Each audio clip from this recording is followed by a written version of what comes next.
UFC London just got wrapped up last night, guys. Movsar Evloev versus Lerone Murphy main event. And I'm back. James Keller MMA. I'm here, guys. Giving you guys a full card recap, my immediate reactions to the card.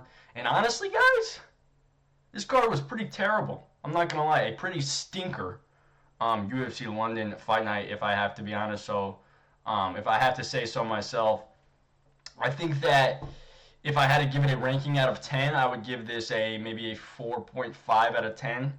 There was some good moments, a couple good moments, but majority of this card was not that good. But yeah, guys, I'm here giving you guys the full card breakdown, breaking down each and every fight, recapping the event. Let's get straight into it with the first fight of the night. The first fight of the night wasn't too terrible. Chanel Dyer went out there and knocked our girl out, Ravina Oliveira.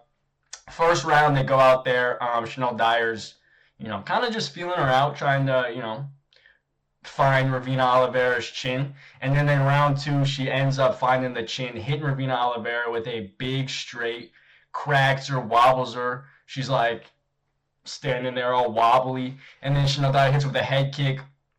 They end up clinching. Chanel Dyer ends up hitting her with some knees, pushing her to the ground, finishing her with the ground and pound. While she was finishing her, Ravina Oliveira was like looking at the ref like, are you going to stop this fight, please? And it took him a minute, but Chanel Dyer with the round 2 KO. Great way to start off the card. She got on the mic and was like, what's up, London? Because it is her hometown crowd. It was a great performance. A good way to start the card. Too bad the card couldn't have kept up with the Chanel Dyer performance. Come on, guys. Coming on to our next fight. This fight was holy smokes, guys. Shamrock versus Abdul Karim Al Salwati. Now, honestly, guys, I did pretty good on my picks. I was 11-2 on the night, and this was the one I got wrong, one of the two. The only other one I got wrong was the main event. We'll get into that one. But, guys, Shamrock versus Abdul Karim Al Salwati. This fight was an absolute atrocity if you pick Shamrock. Shamrock went out there looking like Patchy Mix 2.0. He talked all this shit in the build-up. He pushed Abdul Karim Al Salwati at the face-offs. He faked the handshake and then pushed him. And then during the fight, did nothing. Absolutely did nothing. Stand there. Got hit repeatedly by Abdul Karim Al Salwati. Every time he'd come in, Karim would just crack and boom, hit him with a big shot. Shamrock never really got cracked or hurt. He was never really it was just, yeah, Shamrock looked terrible, guys. Shamrock was just getting tagged up the majority of this fight. Round 1, round 2, round 3. Didn't do anything on the feet himself. In round 3, there was a couple moments where he was attempting to get a takedown, but Shamrock's terrible. Shamrock is absolutely terrible. Going into this fight, I thought that Shamrock would be a little bit better than Abdul Karim Al Salwati. Abdul Karim was coming off of that knockout loss, and he was coming off of a 2-year layoff, but nah, Shamrock's worse. Shamrock is absolutely, possibly one of the worst fighters in the UFC. I'm not gonna go that far yet. He's 0-2. He might just not be on that level. But to go out there and have a patchy mixed performance where he really threw nothing, did nothing, attempted to do nothing, and even his coaches were yelling at him saying, Shamrock, you gotta get after him, lad. Yeah, Shamrock's coaches were yelling at him in the corner, telling him, you're losing this fight. You got to go out there and submit him. You got to get a submission in round 3. Shamrock goes out there and doesn't do anything like that. Continues to get tagged up. He attempted some takedowns in round 3. It says that he got 1 takedown. But, guys, Shamrock, I think that he's going to get kicked out of the UFC. This man is one of the worst. And Karim Abdul-Salwati, he didn't look terrible.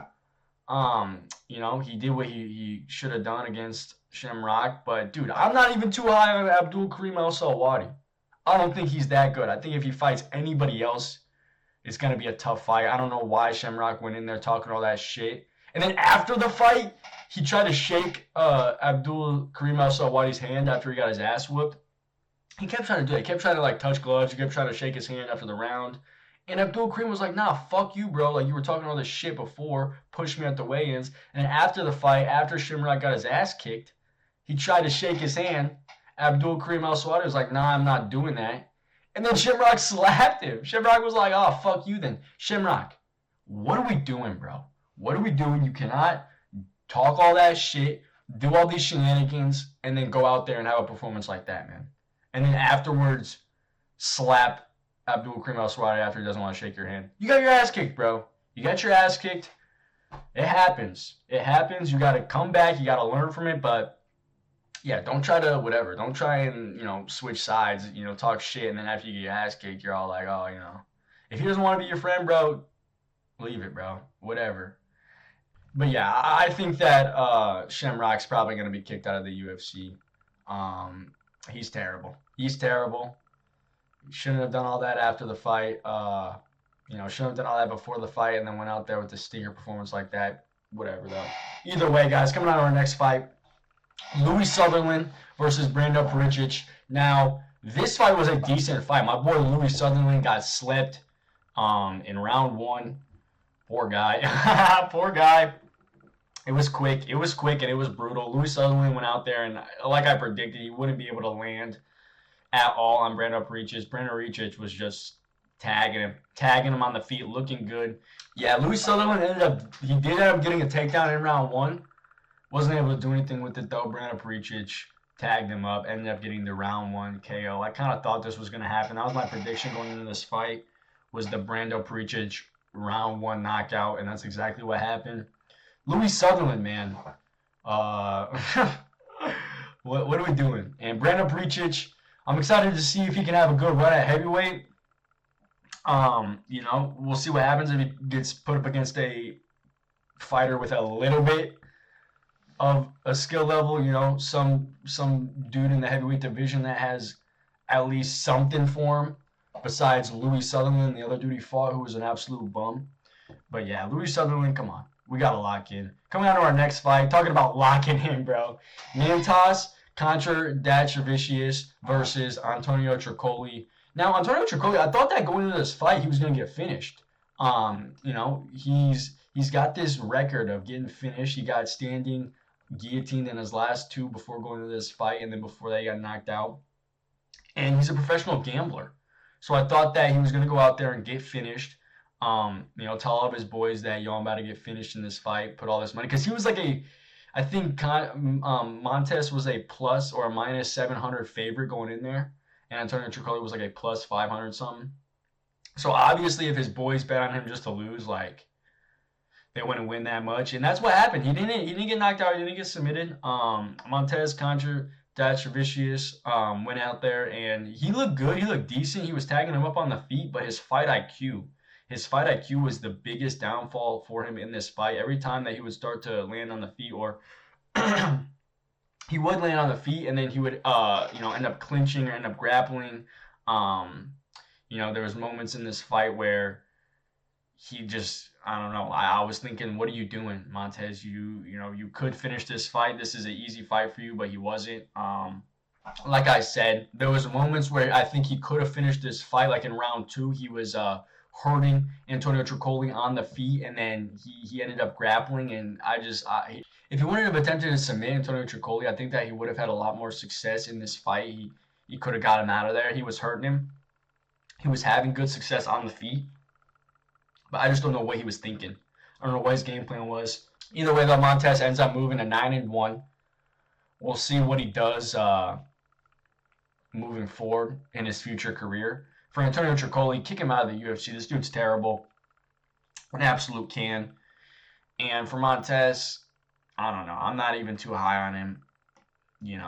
Not a good performance. Okay, coming on to our next fight. Speaking of another not good performance, Mario Pinto versus Felipe Franco. Yeah, just not what I expected from Mario Pinto and Felipe Franco. We thought that they were going to go out there and have a brawl, start swinging, start banging, and that's not what happened. It was kind of a back and forth, tit for tat fight. And Mario Pinto ended up winning the unanimous decision, which I think he won. I think he should have won. For Felipe Franco coming in there on a month's notice, he didn't look terrible. He looked good. I think that's the reason that Mario Pinto didn't start to pick up the pace and pick up the pressure, was because he was scared of the Felipe Franco, overhand, the Felipe Franco knockout. Felipe Franco was coming into this fight with a 10-1 record and finished all 10 of those fights. I just didn't think he wanted to brawl. I didn't think he wanted to brawl with Felipe Franco. Ended up winning the unanimous decision, nevertheless. And shout out Mario Pinto. We'll see what he does at heavyweight. Heavyweight is so bad. Heavyweight is such a bad division right now. I think I'm about to start bulking up to heavyweight. You'll see James Keller MMA in the heavyweight division maybe by end 2026. And I'm just going to start knocking these motherfuckers out. Maybe I'll start here looking at these motherfuckers like Walter Walker. Me and Walter Walker will start training together. All right, coming out of our next fight.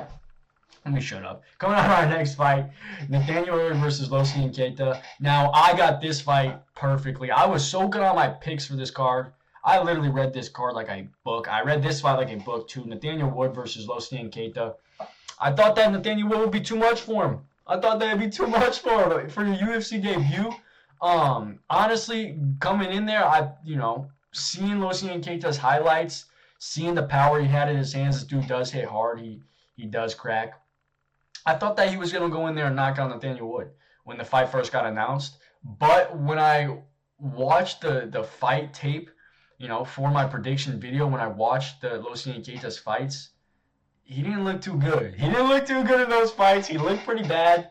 And I was like, if you're looking like that against the competition you're fighting on the regional scene, how are you going to look against a dude like Nathaniel Wood?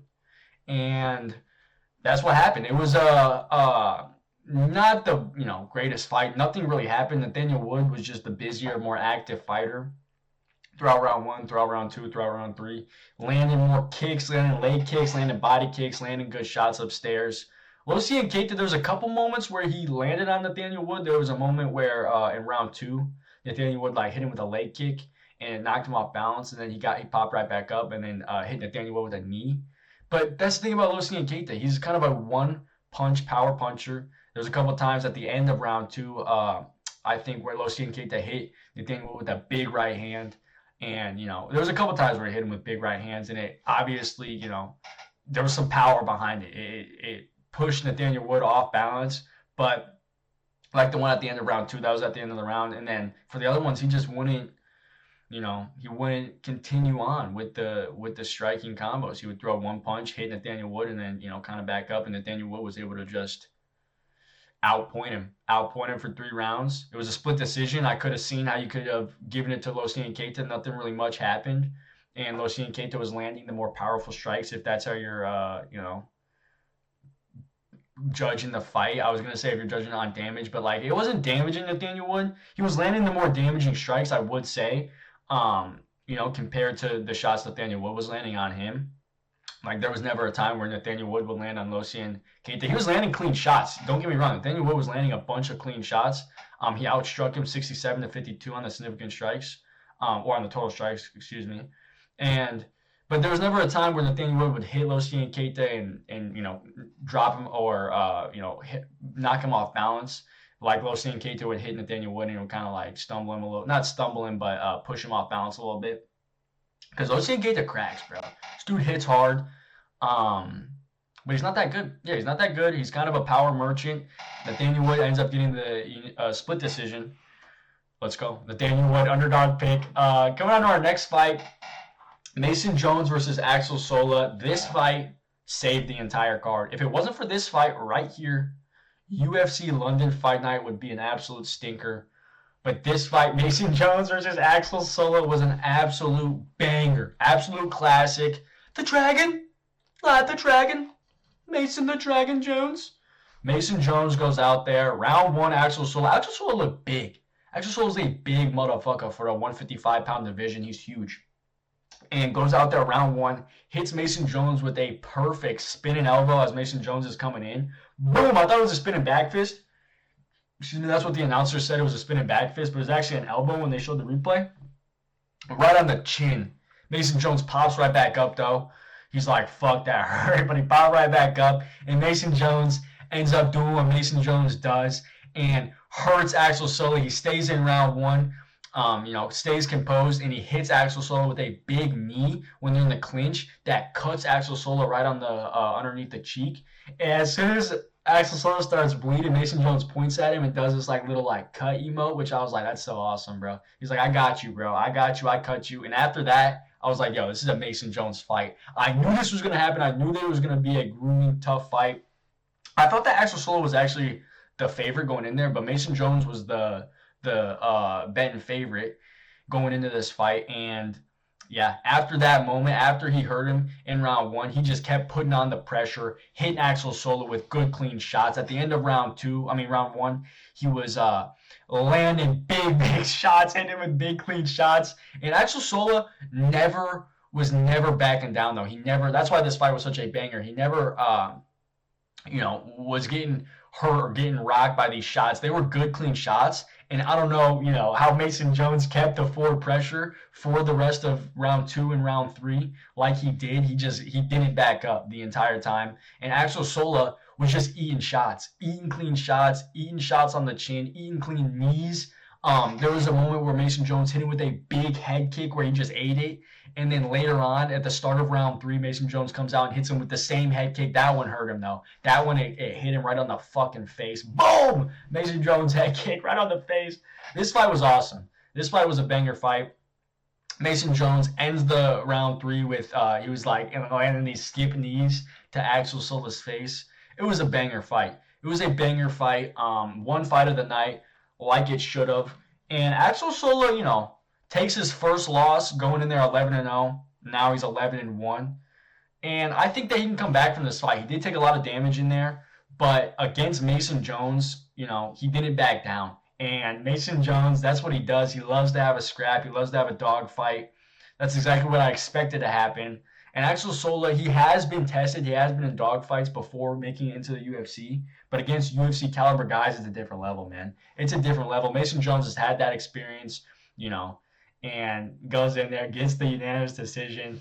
Beautiful fight, though. Love to see it. Love to see Mason Jones winning $100K for a fight of the night. Yeah, love to see it. Beautiful fight. Best fight of the night, honestly. Only fight that really,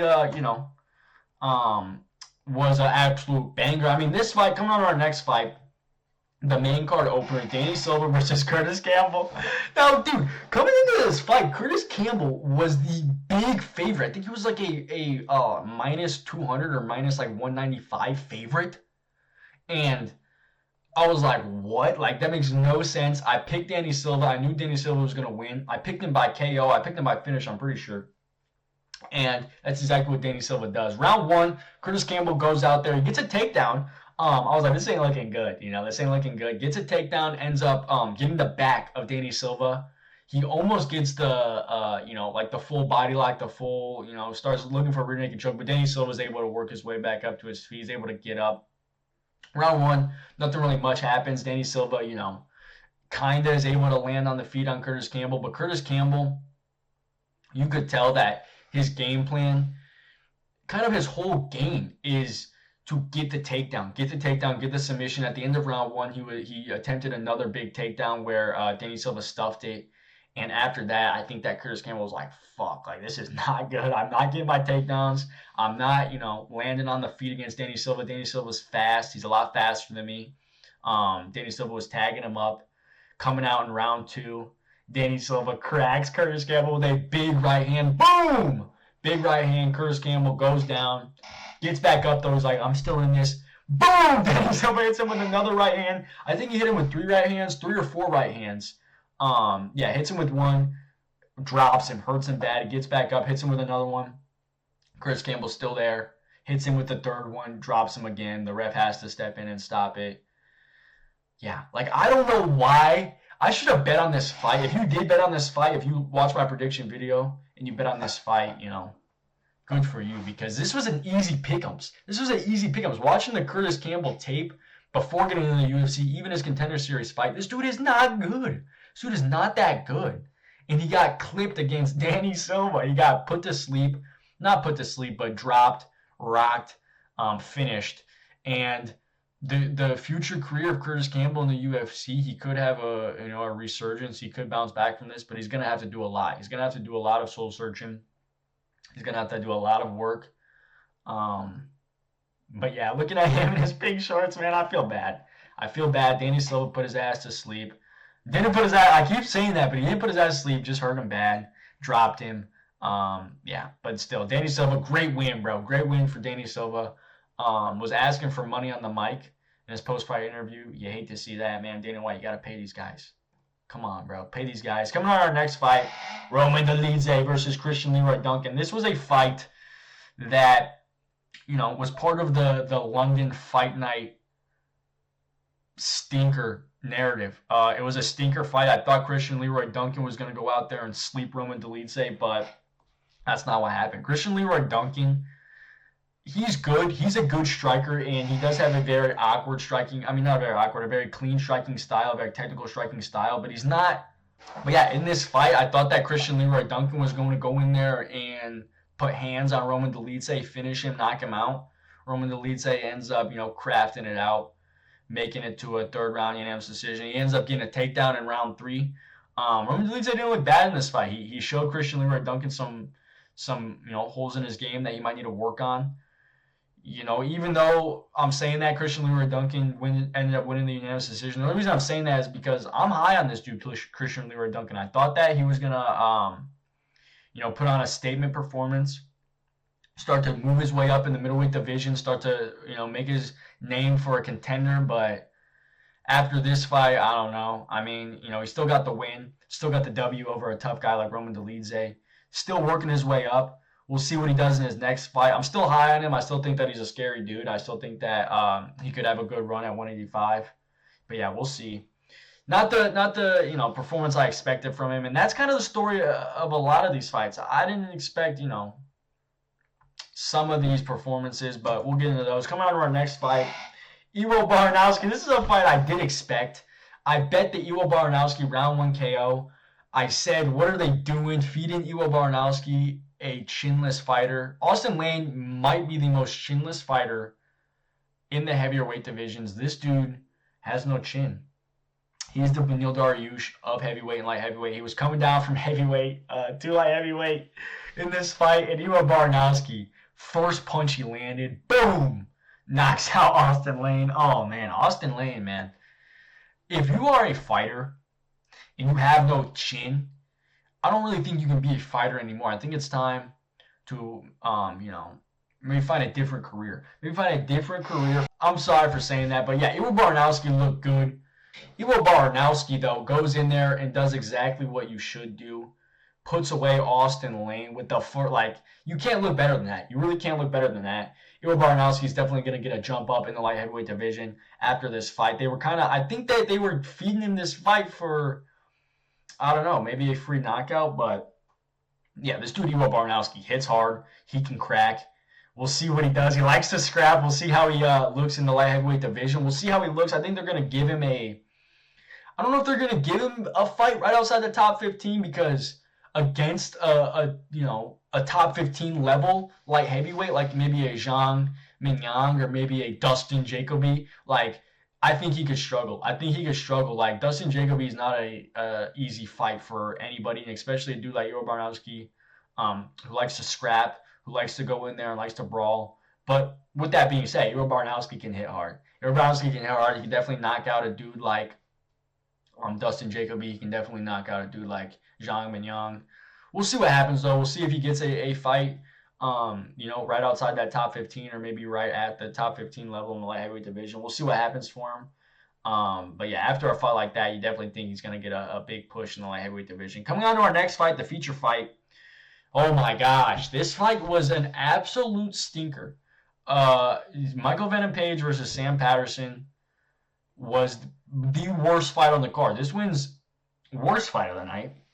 Michael Venom Page, it's saying that Michael Venom Page landed 33 strikes throughout 3 rounds. I don't even remember him. I don't remember him landing more than 10, 15 strikes. And Sam Patterson, bro, like, what are we doing? I know that Michael Venom Page is a good counter striker and you didn't want to throw to get counter struck, but you got to do something, my man. You got to do something. You got to at least try to take him down. You got to try and do something. He didn't do nothing.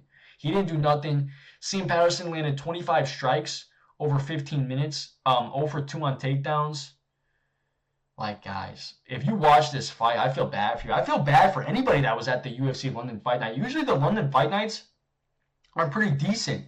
Usually they got a Molly McCann, Molly Meatball knockout. During the UFC London card, they showed a Molly Meatball memorial video, a Molly Meatball montage. I was like, are we seriously watching this right now? We're having the Molly Meatball montage and we didn't have a Stipe retirement video or any other retirement video where we knew the dude was retiring. Like, we're having a Molly Meatball video, though.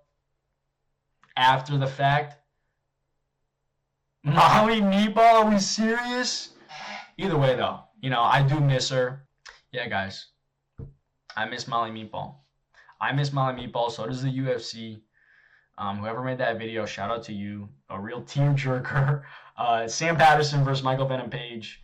So yeah, what would you rather watch? Would you rather watch the Molly Meatball montage or Michael Venom Page versus Sam Patterson? Leave it down in the comments below. Honestly, I'm taking the Molly Meatball montage video. Okay, guys, coming on to our co-main event. Luke Riley versus Michael Aswell Jr. Luke Riley. I thought that Luke Riley was going to go out there and knock this dude out, put him out cold in the co-main event spot. I don't really think Michael Aswell Jr. is that good.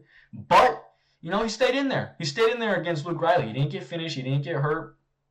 Didn't get, too badly rocked to where Luke Riley could have started, putting on the, signature Luke Riley hands. But, Luke Riley ends up winning the unanimous decision. He looked good. He looked decent. He was tagging him up on the feet. Just, I thought Luke Riley was going to have a good performance. I thought he was going to have a statement performance. Not what I expected, though. A 3-round decision where it was a, kind of a close fight. Kind of a close fight on the feet. Michael Aswell Jr. wasn't getting hit. Wasn't getting hurt by the shots of Luke Riley, and he was landing shots of his own. Michael Aswell Jr. ended up getting a takedown in round 3. Michael Aswell Jr. didn't look too bad in there. And Michael Aswell Jr. sucks. Michael Aswell Jr. is not that good. And, Luke Riley ended up winning the unanimous decision, but I would have liked to see him have a bit of a better performance.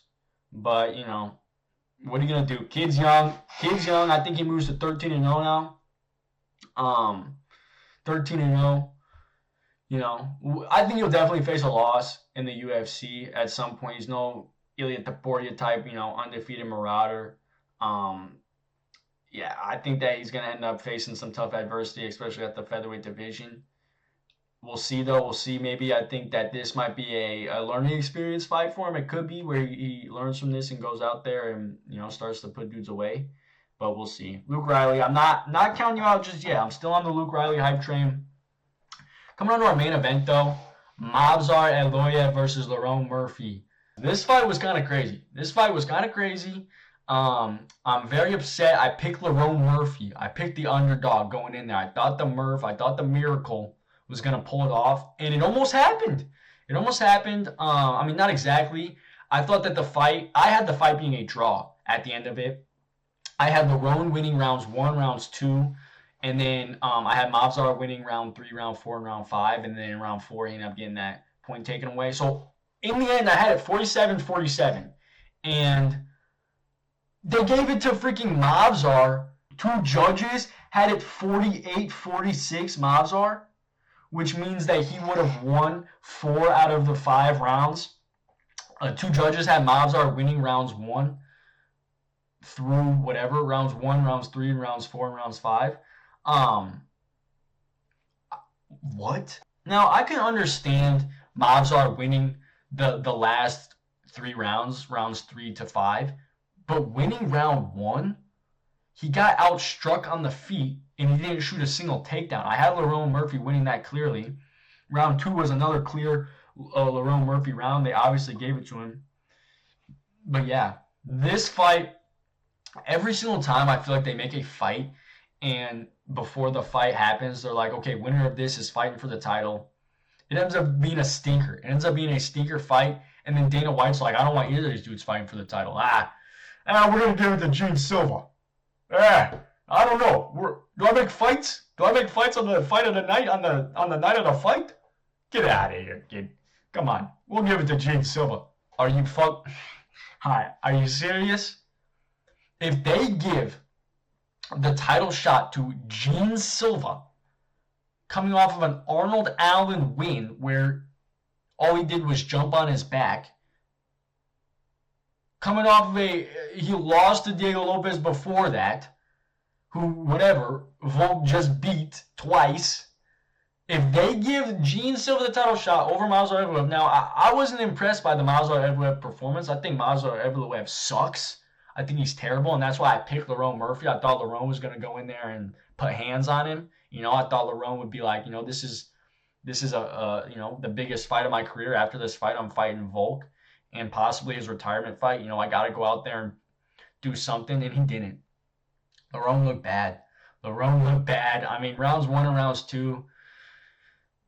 If you're in a kickboxing fight with a dude like Movsar, who is a dominant wrestler, you gotta let your hands go, bro. You gotta let him go. He didn't do that. And after the fight, he was saying, yeah, you know what, lads?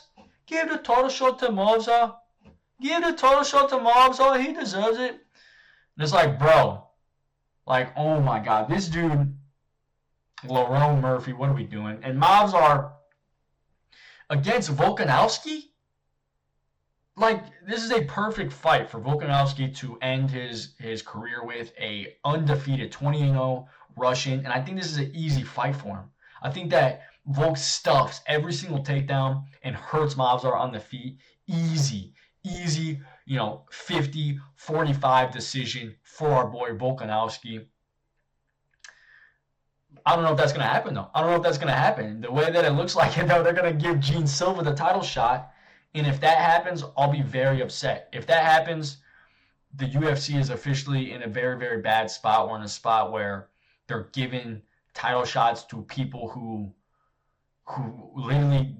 the fans know more. Literally, who just has the most fan attention. That's who gets the title shots, and that is not how it should be. I think that Movsar being 20-0, defeating a guy like Lerone Murphy, obviously, I'm saying that it should have been a draw. But in there, it was obvious Lerone Murphy. I mean, Movsar Evloev was better than Lerone Murphy. He was the better fighter. He didn't have the best game plan, striking with him for 2 rounds and then starting his takedowns in the later rounds. But still, when he started to attempt his takedowns and start his grappling against Lerone, he looked unstoppable. He looked good. And he was even hurting Lerone on the feet. He cracked Lerone with a big shot at the end of round 3. He was looking good, bro. He looked good. And I want to see him versus Volk. I don't want to see Volk versus Gene Silva. If they do that, Dana White, I'm going to come to Las Vegas and slap you in the face while you're playing poker. I'm just kidding. That was a joke. That was just a joke. Dana White, please don't kill me. But yeah, guys. Either way, UFC London fight night. Stinker fight night, honestly. I give it a 4.5 out of 10. And, next weekend we got the Joe Pyfer versus Izzy fight night. We'll see how that goes, the UFC Seattle. I'm excited for that. We'll see how that goes. I hope you guys liked my recap video. Stay tuned for episodes of the Prospect Watch. We got one dropping earlier this week and then one dropping on Friday like we usually do. So, yeah, guys, stay tuned for that. But, yeah, James Keller MMA. We're out. Peace.